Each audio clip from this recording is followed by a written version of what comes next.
ಪಕ್ಷದ ನಿಷ್ಠಾವಂತ ಕಾರ್ಯಕರ್ತ. ಅವರ ನಿಧನದಿಂದ ಪಕ್ಷಕ್ಕೆ ಅಪಾರವಾದಂಥ ನಷ್ಟ ಉಂಟಾಗಿದೆ. ಅವರು ಕರ್ನಾಟಕ ಪ್ರದೇಶ ಕಾಂಗ್ರೆಸ್ ಸಮಿತಿಯ ಉಪಾಧ್ಯಕ್ಷರಾಗಿ, ರಾಷ್ಟ್ರೀಯ ಕಾಂಗ್ರೆಸ್ನ ಕಾರ್ಯದರ್ಶಿಯಾಗಿ ಕೆಲಸ ಮಾಡ್ತಾ ಇದ್ದರು.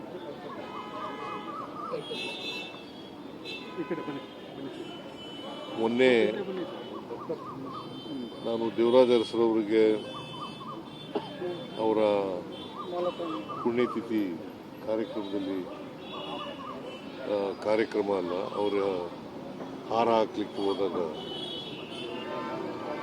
ಇವರು ಇದ್ರು. ಅಲ್ಲಿ ಅವ್ರ ಮಗನಿಗೆ ಪರಿಚಯ ಮಾಡಿಸಿದ್ರು. ನನ್ನ ಮಗ ವಕೀಲರಾಗಿದ್ದಾರೆ, ಪೊನ್ನಣ್ಣವ್ರ ಹತ್ರ ಪ್ರಾಕ್ಟೀಸ್ ಮಾಡ್ತಾ ಇದ್ದಾರೆ ಅಂತೆಲ್ಲ ಪರಿಚಯ ಮಾಡಿಸಿದ್ರು. ನಾನು ಇಷ್ಟು ಜಲ್ದಿ ನಿಧನರಾಯ್ತಾರೆ ಅಂತೇಳಿ ಗೊತ್ತಿರಲಿಲ್ಲ. ಪಾಪ ಇನ್ನೂ ಚಿಕ್ಕ ವಯಸ್ಸು, 55 ವರ್ಷ.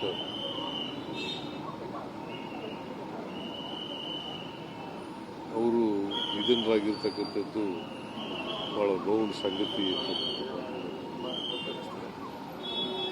ಅವರು ಸದ್ಯ ಗ್ಯಾರಂಟಿ ಯೋಜನೆಗಳ ಅನುಷ್ಠಾನ ಸಮಿತಿ ಉಪಾಧ್ಯಕ್ಷರಾಗಿ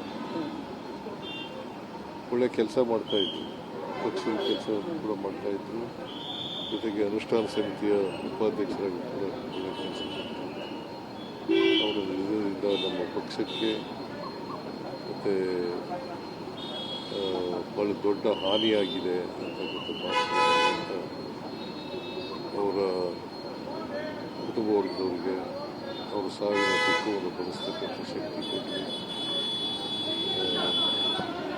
ಅವರ ಆತ್ಮಕ್ಕೆ ಶಾಂತಿ ದೊರಕಲಿ ಅಂಥೇಳಿ ನಾನು ಪ್ರಾರ್ಥನೆ.